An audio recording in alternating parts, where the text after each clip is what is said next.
Welcome back to another edition of Social Isolation Stories.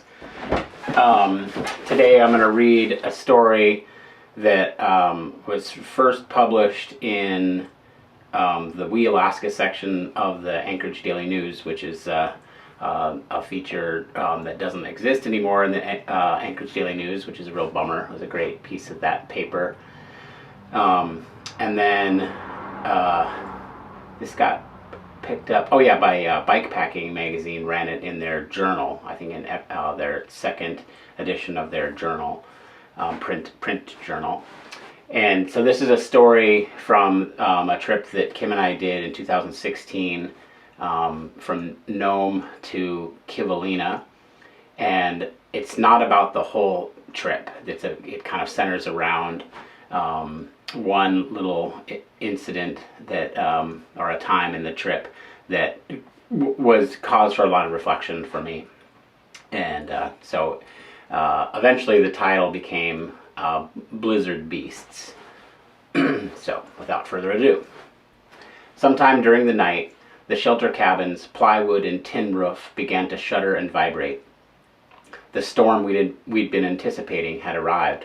Wind assailed the little shack in gusty waves, driving fine, crystalline snow onto the walls and roof at hurricane speeds. We were less than 10 miles south of the Arctic Circle, in the midst of the second and most violent storm of our fat bike tour of northwestern Alaska. Cozily tucked into our sleeping bags, we were relieved that we'd made the decision to push on toward the shelter cabin the previous evening, and blearily doubted we would be traveling the next day. I fell in love with the northwestern Arctic of Alaska in 2014. That spring, my partner Kim McNett and I rode the Iditarod Trail from Knik, near Anchorage, north to the Bering Sea. In the village of Koyuk, we joined another trail, traveled over the Seward Peninsula, and became the first people to bicycle to the Arctic community of Kotzebue, completing an 1,100-mile snow trail.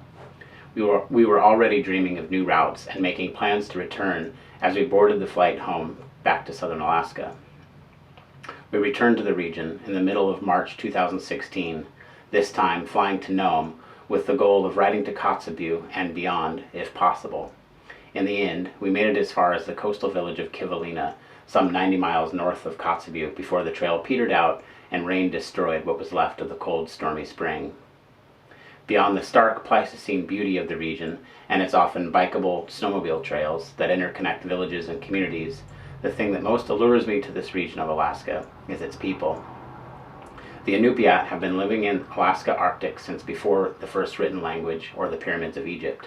Over the millennia, Arctic peoples have developed technology, culture, and attitudes that are beautiful reflections of humility, community, resiliency, and fortitude in the face of a harsh Arctic climate. The call of the trail for its own sake is strong within me, but adventure, coupled with learning about new environments and shared interactions, is what I most crave on a trip.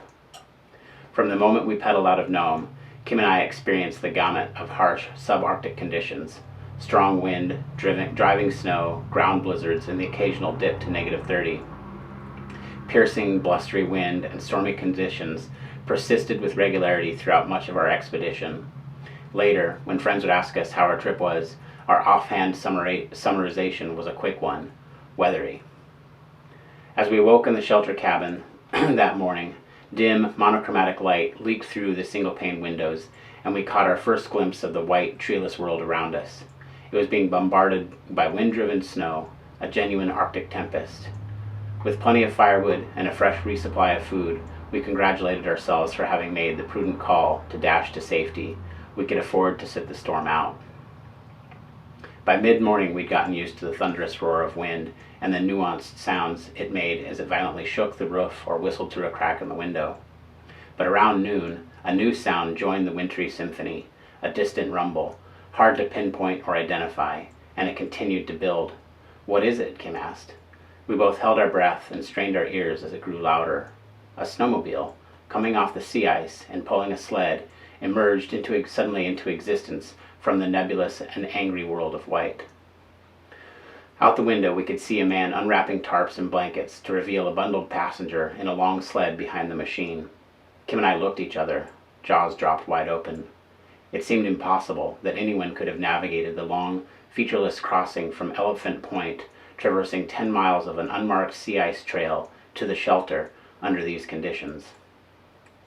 Glenn and Viola Thomas, from the small Inupiat village of Buckland, were on their way to Kotzebue for a regional basketball game. "We finally got babysitters and time off," Viola said. "I'm not going to miss that game." It was impossible not to admire her enthusiasm. A 100-mile snowmobile trip, wrapped in blankets and a tarp during the worst blizzard of the year, wasn't going to hamper her playing ball. They smoked a cigarette in the entryway as Kim and I heated water for tea. Once back inside, they removed heavy outer layers and sat down on the sleeping bench. We plied them with hot drinks and swapped stories with one another. We talked of the trail, the weather, past experiences being caught out in foul weather, and the uncertainty that lay ahead for each of us. When their cups were drained, they donned their gear and prepared to head back out. The trail from the shelter cabin follows tripod markers across a series of low hills over the narrow waist of the Baldwin Peninsula to the shore of Hotham Inlet, which locals call Kobuk Lake. On the far shore, the trail hugs the coast before diagonally crossing the peninsula once again to Kotzebue. Alternatively, in a whiteout, travelers can follow Kobuk Lake's shoreline and wrap around the tip of the peninsula to avoid getting lost. "We should be fine," Glenn said, as he donned his goggles and shook my hand in farewell. The storm had already made Viola late. "In the worst case, we can always find our way back here." "Please do," I said. "Be careful." Within a half an hour, they were back. "I couldn't see the tripods at all," Glenn said. Without the markers to guide him, the undulating landscape all looked the same in the whiteout. I decided we'd better follow our track back to the shelter before the wind erased it. Kim and I were relieved they'd decided to return, and we were happy for the company. "If we don't make it to Kotzebue by evening, people will start searching for us," said Viola, worryingly. "We can send a satellite email with our inReach to a friend with your parents' phone number," I offered. "Our friend can call and let them know you're safe." The little satellite texting and tracking device had saved Kim and me the summer before, and we no longer leave on remote trips without it. After a few minutes, the inReach twittered its response alert. "No problem, will do," read the return message. With everyone comfortable in the shelter and the families advised of Glenn and Viola's safety, the stress of the storm diminished even as it continued to rage outside. We cooked a big meal and talked well into the night before finally bedding down. What tomorrow would bring was anyone's guess. The roaring wind continued to assail the shelter, but it was a cold draft on my face that woke me, as two men entered the shelter in the dark of night. "Glenn, you in here?" a soft voice asked. "Yeah," came the sleepy reply. "Your dad sent us with gas, food, and a thermos of coffee," one of them said. In the pitch dark, the men had a soft and sparse conversation in the typical cadence of the modest, reserved Inupiat hunter. After Glenn's dad received the phone call from my friend, alerting him that everyone was safe, he'd gone to some of the young men of the village and asked if any of them would be willing to take resupplies to his son and stepdaughter. The two black silhouettes that stood in the middle of the room were the plucky souls that had answered the call. "I had to stand up over the windshield to see the old tracks," said one of the men. After a long pause, he added, "Hard to find in all this wind." A lump grew in my throat as I listened to them talk about how difficult it had been to find the shelter in the storm at night, to deliver supplies and confirm that both Glenn and Viola were indeed safe. "We always look out for our people," one of them concluded. A few minutes later, the two men returned to the relentless blizzard, fired up their machines, and began the long, uncertain trip back home. Since my late teens, I've always accepted the wisdom of my elders in regards to adventure and time on the backcountry. One of the firmest rules is to be self-reliant, to never require assistance or saving. To require a rescue is to put others' lives at risk and is often costly. In many people's minds, adventure is frivolous and egocentric and serves no purpose in society. Listening to the men's machine fade into the storm, I realized that here, people have a different mentality about rescue. Sorry about that. Listening to the men's machines fade into the storm, I realized that here, people have a different mentality about rescue and about the value of spending time out on the country. Time on the land nurtures, not only in terms of subsistence food gathering, but also for its own sake. It's good for the soul and one's physical mental well-being to be connected to the land. But being in remote places can also be dangerous.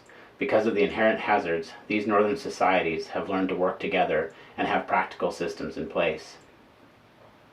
2 days after the storm, Kim and I were pushing our bikes along Kobuk Lake through the new snow when Raymond, another Buckland resident traveling to Kotzebue, stopped to talk to us. He informed us that the trail would soon be improving, and he told us stories of the mythical creatures that he and his ancestors believed inhabited the region we were traveling through. When the conversation turned to search and rescue, Raymond stated, "I always go out looking when someone is missing. I go every time," he said, "because I want everyone that I help to come looking for me if I'm ever in trouble." I feel like this story kind of just relates to how I'm feeling a lot these days amidst the coronavirus, social isolation, pandemic thing that we're all living through. These kinds of lessons, learned from these northern communities, I think really apply to the time we're in right now. It's, important that we each do what we can to help one another, if for no other reason than that you might need their help sometime. So take care of one another, and thank you for listening.